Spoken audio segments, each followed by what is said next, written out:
Hey everybody, what's decent? So I was on YouTube and I was looking at different videos and I start randomly coming across these why it's so hard to date in New York City type videos, and they kind of took me by surprise because I think it's quite easy to date in New York City. So that being said, and per the title of this video, I'm just going to talk about why I think it's actually quite easy to date in New York City despite what a lot of these videos are talking about. First thing you would hear in a lot of these videos is that, well, there's more women in New York City than men, so just from pure numbers, it's easier to be a guy, let's just say, and date, and harder to be a woman and date in New York City just because of the numbers. One thing I wanted to mention about that is, if you go to census.gov and you look up any sort of statistics that has any level of granularity, technically you can say yes, there are more women in New York City, but it's like 1% more women in New York City when you like break it down. If you say like people in their like mid 30s to early 40s who aren't married or something like that, it's like 1% more, number one. Number two, the observation that I want to point out with that is that I really don't think that that's justification for a lot of people to say, oh, you know what, there's more women than men, we give up, we can't do anything. It's just what it is per the numbers. One thing I want to point out is that even if, let's just make the numbers simpler, even if there were 100 men and 100 women, and it's 1-to-1, that doesn't necessarily mean that every woman and every man will get matched up, right? There's a lot more nuance that comes with that sort of observation. You can't just say, oh, there's more or there's less. Not that my experience matters for everyone in the world, but I went to an engineering school for college, and my school was 79% men and 21% women. That literally means that for every 4 people, one of them was a woman and 3 of them were men. So when you have numbers like this, you would expect all women, per that logic at least, you would expect all women to, have someone, and then all of the other extra guys saying, oh, you know what, I can't do anything, just pure numbers.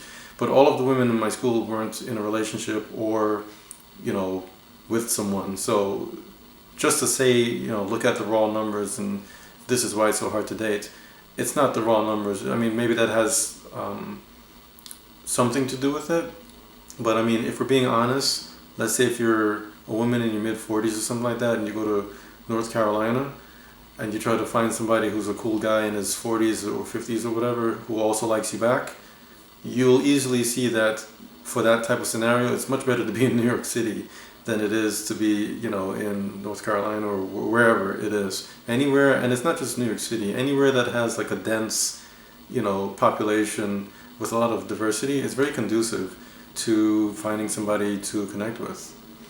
Another thing that a lot of people say is, oh, every time I meet somebody at the bar or something like that, they're always just in town for the night, or they're only going to be here for a week or something like that because they're here on business or they're here on some sort of contract and they'll be gone soon. There's some sort of expat or something like that, and it's hard to just find like some solid people that are going to stay around for a little bit. And I don't know why everyone keeps saying that. I think people don't realize that New York City, is more than just Midtown Manhattan. If you're just going to Jack Dempsey's in Midtown every week and you're coming across the same type of people, it might be the case that you might want to try Wolfhound Pub in Astoria, or I don't know, go to Brooklyn or something like that. Just go anywhere else. And I think the narrative that I would like to encourage people to entertain, if you haven't entertained this already, and let's just be clear, I obviously understand that there are going to be cases where you have very attractive people, men, women, and everyone in between, who are looking for, some sort of partner for long-term relationships, marriages, or whatever it is, and won't be able to do that. And maybe through some sort of analysis, it's because of New York City. But at least on YouTube, a lot of these videos that I'm seeing where people are making these kind of complaints, it's because they're just doing the same thing that they have been doing in other situations where it has not worked, and they continue to just do the same thing over and over and over. So I would like to encourage people to at least try to do something else, so that you can at least juxtapose and see what worked and what didn't. And let me let this fire truck pass, sorry. Sorry about that. Getting back to what I was saying though, if you're doing the same thing over and over and over and it's not working, it may be worth it, if you haven't entertained the notion already, to just try something else and do something, that's different, to see how that, plays out, and then maybe just take what worked and implement that into a new strategy. The evolution of the strategy, I think, is what's conducive to getting what you need when it comes to anything, when it comes to jobs, when it comes to hobbies, when it comes to, just health and wellness and things like that. The same way, this is just another life problem like any other, and just evolving your strategy over and over is what is conducive to getting what you want. Another thing that people say is that since there's so many people in New York City, people run into this paralysis by analysis situation where they have just too many options, so they are afraid to settle on one, maybe because of FOMO or whatever, the fear of missing out. They don't want to, settle on one person and then like a better person comes by and, now they're kicking themselves because they didn't go with the better person. That, of course, comes with every situation. I remember when I worked for a company in Midtown Manhattan, right by the big Macy's on 34th and Broadway.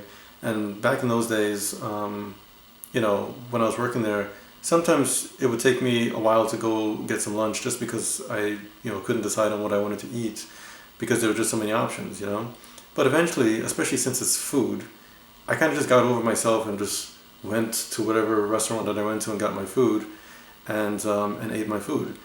So I kind of see it the same way as saying, oh, it's paralysis by analysis, this is why no one can get together.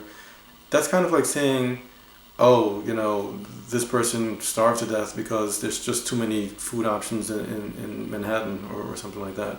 At the end of the day, we're all adults and we should all hold ourselves to like higher standards, or just high enough standards to get things done. So if someone is susceptible to paralysis by analysis, I think it's up to them and the person that they're trying to court to just get over that and just explain, hey, listen, this is what I'm trying to do. Let's do this. And, if you guys are both on the same page, then you do it. Because at the end of the day, there are many people who do get married. I mean, New York City is a big city, and we're not like dwindling in numbers or something like that. We're not like going down, we're going up. So the paralysis by analysis observation, maybe for like the first like couple months or so, when you're on like a dating app and there's like just millions of people or something like that.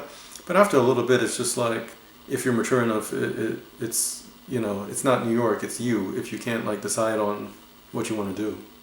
So the last thing I want to talk about, per what I've seen in some of these videos, is a lot of people would say, oh, well, matching on an app, or talking to someone in a bar and getting their phone number and maybe hooking up or something like that, oh yeah, that's easy. But a long-term relationship, so we're shifting from dating to transitioning to a long-term relationship, and furthermore, let's just say converting into a marriage situation. That's what's hard in New York City. So just to touch on the marriage comment or whatever, these days in general, marriage is becoming less and less popular. So that's not necessarily a New York City type thing. I think that's more of a generational type thing. And I do understand that certain places have a culture where it's more so, yeah, you go to school, you go to college, you get a job, you get married, you have kids, and so on and so forth, and they follow a more traditional trajectory. And in New York City, just with all of the diversity and all of the different dynamics here, that's not necessarily the case. So I can understand that observation, but I mean, to be clear, even if you were to get married here in New York City, that's a different topic altogether than to say that it's hard to date. It may be hard to date to marriage, you can add that little piece to it. But even so, like, even if you do get married and so on and so forth, I mean, the divorce rate is so high, so it's just like, once you're in the situation, and this is why I bring up the situation of being 40 years old and moving to somewhere else, after you've grown up and you've had your kids and this and that, and in this country it's 50% or whatever is the divorce rate. And I'm not saying that everyone's gonna, that's gonna stay like that forever or what, and that if you do get married you're gonna get divorced. But even after you're in a situation where you did something for, let's say, 20, 30 years in a certain situation, in a certain marriage, after you break up, it's going to be the situation that New York City is going to be a much better place for you to be than somewhere else where you don't have the same dynamic. So at the end of the day, I'm not sure if it's just clickbait or people just are confused or they, are conflating too many different things to, associate different things with New York City.